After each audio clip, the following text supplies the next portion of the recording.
Hey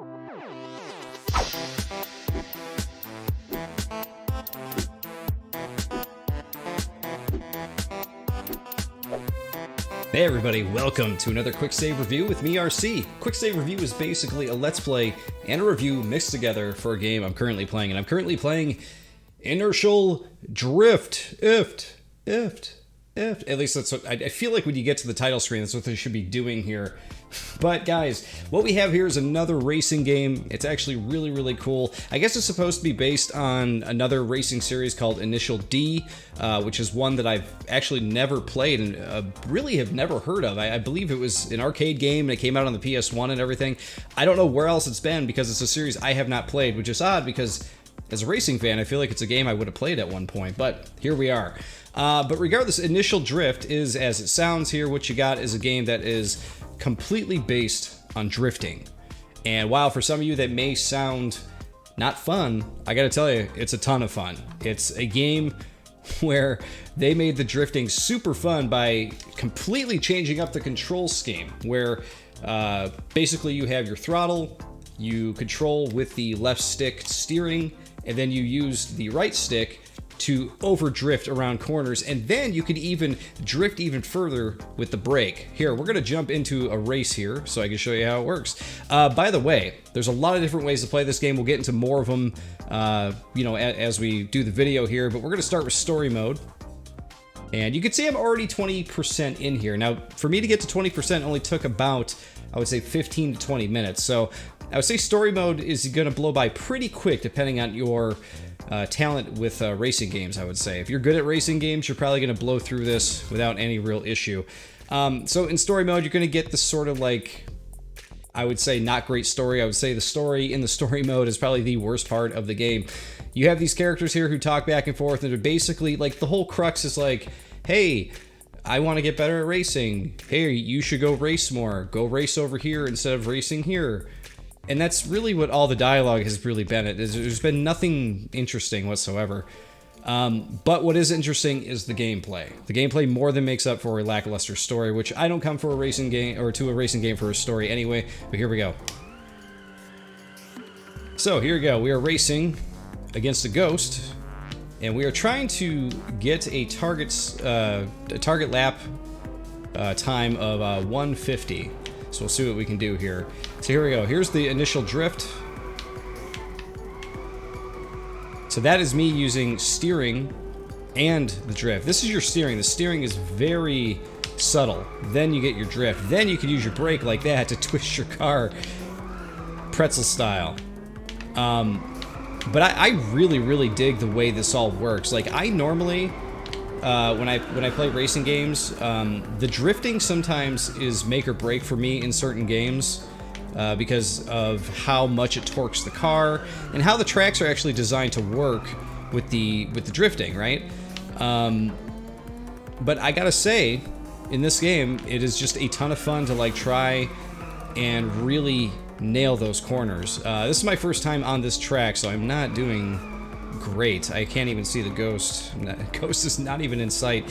One of the other things that I'm not the biggest fan of in this game is that there's no map. I don't know what it is with racing games now, not including a map of the area you're racing on. It seems to happen a lot, and I don't understand why. It'd be really nice to see like where you are in reference to the actual lap marker.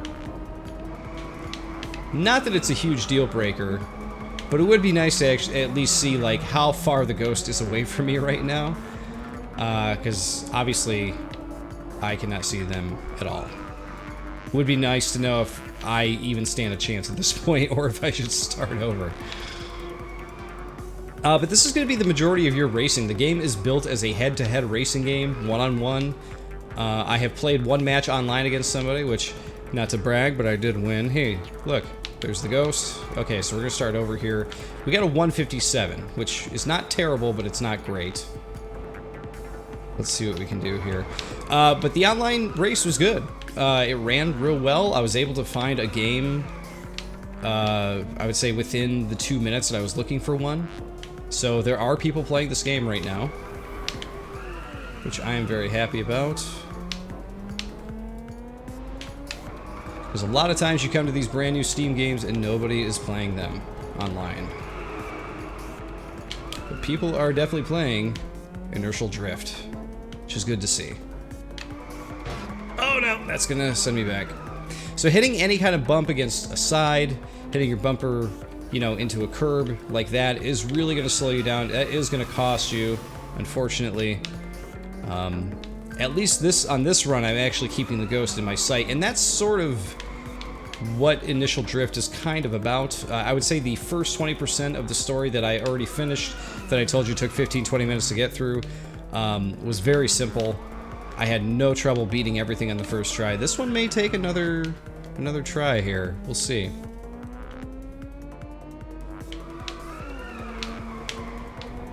The other thing is you don't want to use that brake drift more than you actually have to. You should only pop it on there if you really feel like you're about to hit the wall, because that is going to completely slow you down. You want to use your other drift as much as possible because you will not lose any speed.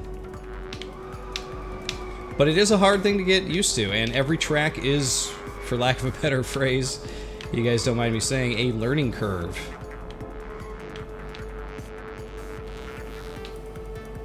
Okay, so we did much better there. See, we were 1 minute 28 seconds away from the target, so we improved quite a bit. Alright, there, we actually passed the ghost, which is the best we've done so far.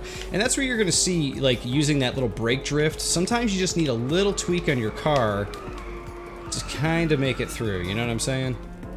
And learning the track and learning the feel of your car is what it's all about to nail that. They're right there. Oh, I had to use it. Scraped, but we're still okay. Ghost is behind us. Oh boy. And then they passed us. This is gonna be tough to get back out in front now. We were doing good, but I don't think we're gonna be able to pull out of here. Especially with hitting the curb there. Get a little overzealous here trying to pass them up. The one thing to do too is if you can keep up with the ghost, if you watch the ghost, kind of see how they're approaching these turns and stuff like that. That's one of the best ways to learn the course as well. They actually tell you that in story mode, that one of the characters is actually watching the ghost to learn from. Oh boy. Just a little tweak there just to get out ahead. We'll see how it goes here.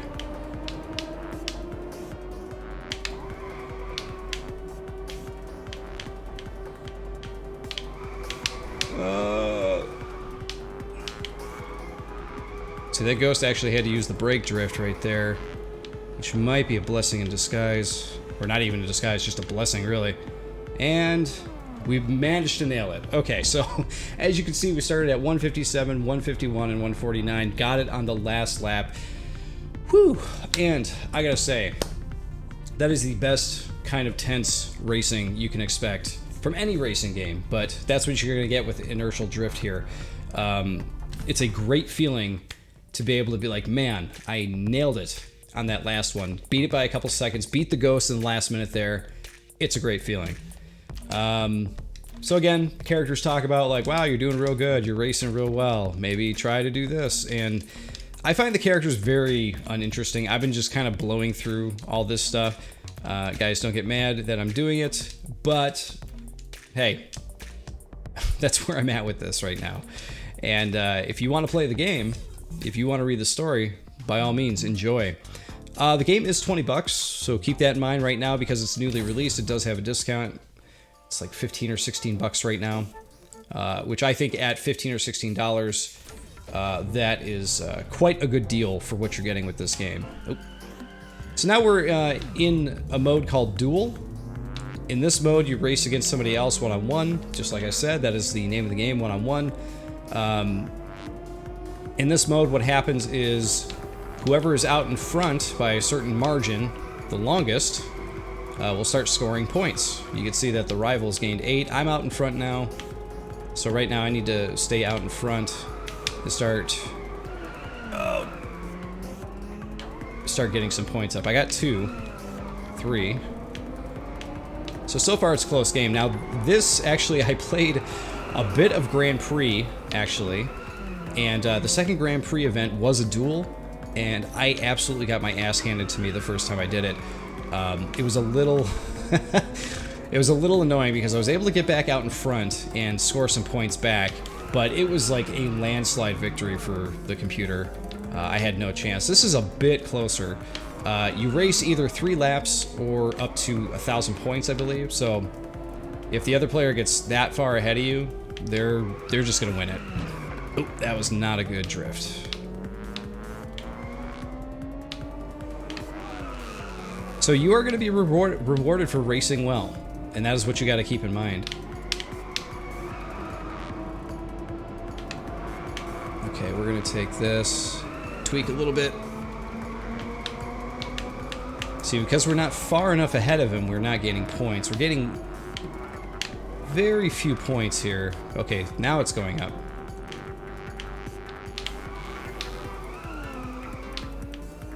But you could see, like, if you are not gonna do well at racing games, like if you feel like you're not gonna do well at this, learning the drifts, getting ahead of people, that kind of thing, then you are probably not gonna enjoy this game.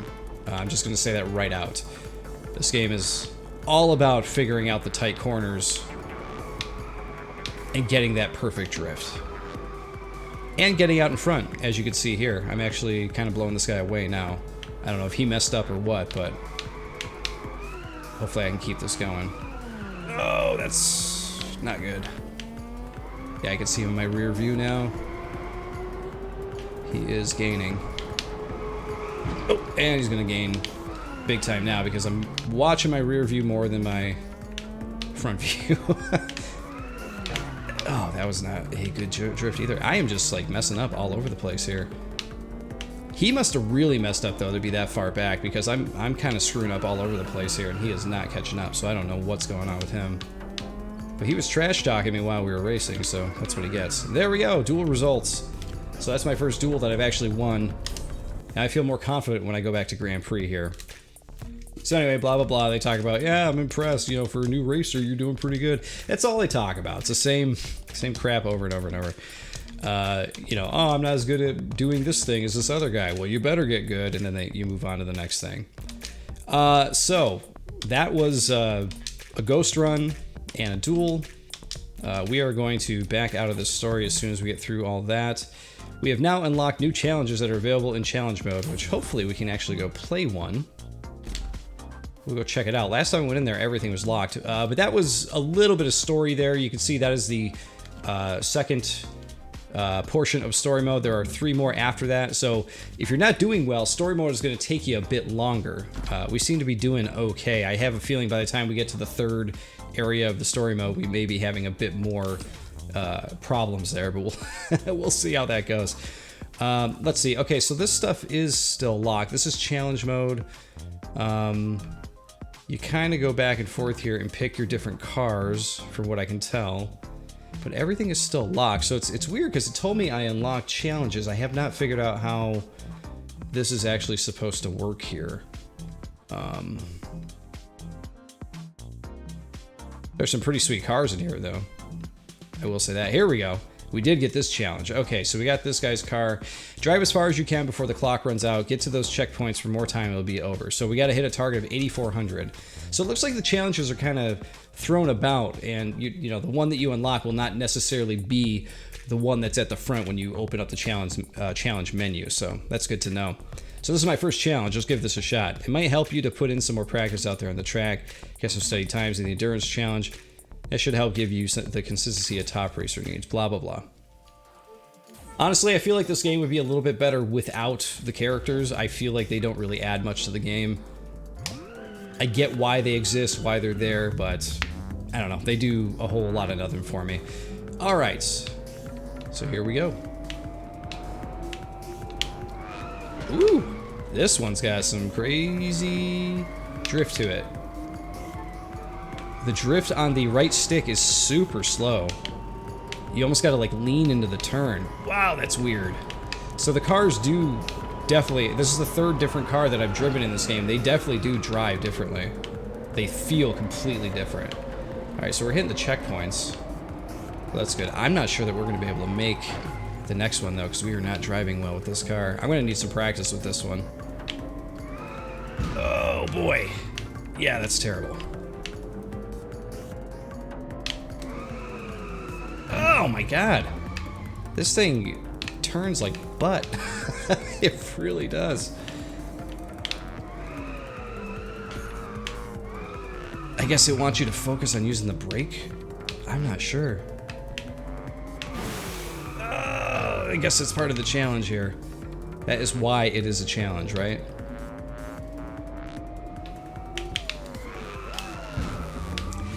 Jeez, man. We're doing okay for checkpoints. Oh. Just, I feel like this thing is driving like a turd. I gotta be honest.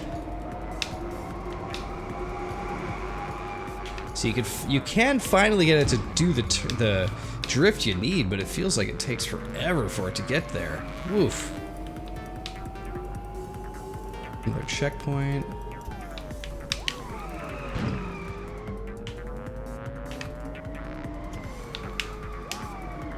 Guess I just gotta let go of the gas a little bit more with this one. You let go of the gas, you drift a little bit faster to the side, but this car, I'm not so sure that's gonna make a huge difference. Come on, keep going. There's a checkpoint, wow. I'm not sure we're gonna make it here. We're getting close to our 84, we're 2,000 away, but I'm not sure we can get 2,000 here. Because we're already down to the teens. Oh, jeez. There we go, there's a checkpoint. Back to 29. If we make this, I will feel incredibly lucky.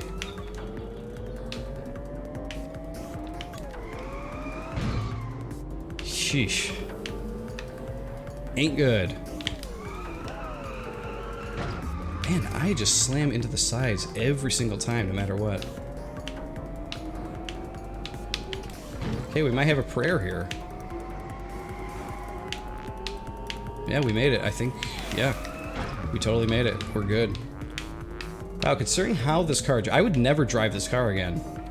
Considering my luck with the other cars. I know the other cars are considered like a more entry-level balanced car, but this car just seems like it controls terribly. Ugh. I must be doing something wrong. Maybe I just need to get more practice with it or something. I really don't know.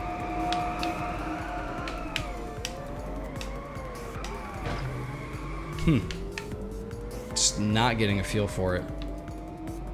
Not getting a feel for it at all.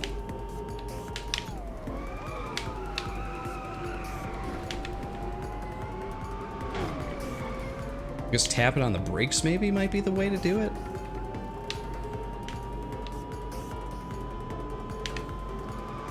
It does give me a little bit more of a twist there. Maybe that's what I gotta do. Ah, it's okay. We made it. We beat a challenge. We nailed it. So congratulations, new car has been unlocked for use in arcade, Grand Prix, and multiplayer modes. Get out there and master it. So that's the one. That is a Class B car, Class B performance. I've been playing with Class C's all up until this point, so maybe the B's and A's are much harder to drift with. But as I was saying at the beginning of the video, guys, there's a lot of different modes to play in this. Obviously, they have the story mode, which we showed a lot of. We just showed challenges. Arcade is basically just a way for you to jump in and do your own custom crazy events, however you want to set them up, which is cool. Grand Prix, you could jump in and do Grand Prix. You know, they set you up with 4 or 5 different events. Like you can see here, it's actually 5 events. We would be using the little egg car, the Terra Dart. Or you could jump over to one of the other cars like the Coda Gecko, which I like the Coda Gecko. That one might be my favorite so far that I've used, because it's the car they start you out with and it's pretty easy to control. But you can see I did not finish this Grand Prix because I actually had a duel on the second one here and I was not able to beat it, at least on my first try. So I will be going back to that later. There is online and there's also split screen. So if you want to play locally or online, you have that ability to play multiplayer in any way you want, which I think is great. But yeah, guys, overall, I think that this package, this racing package here, is a really, really good deal. At right now, especially $15, $16 on Steam, I definitely recommend it. At $20, I still think it's worth it because it's pretty hard to find really good racing games nowadays. And this is another one to add to the stack, I think, if you are interested in something that's a little bit different with the drifting. I think that is going to be a make or break for some people. Because the control is all on the sticks. I would sort of think of it as like it's kind of like Skate meets racing. You know how you do in the skateboarding game Skate, how you use the sticks to do tricks and that kind of thing. It's very much the same with this.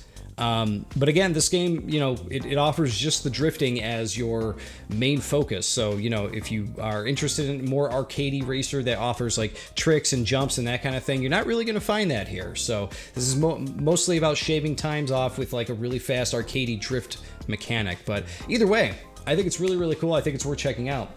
But guys, I just want to say thank you for watching, of course, and I'll see you all next time.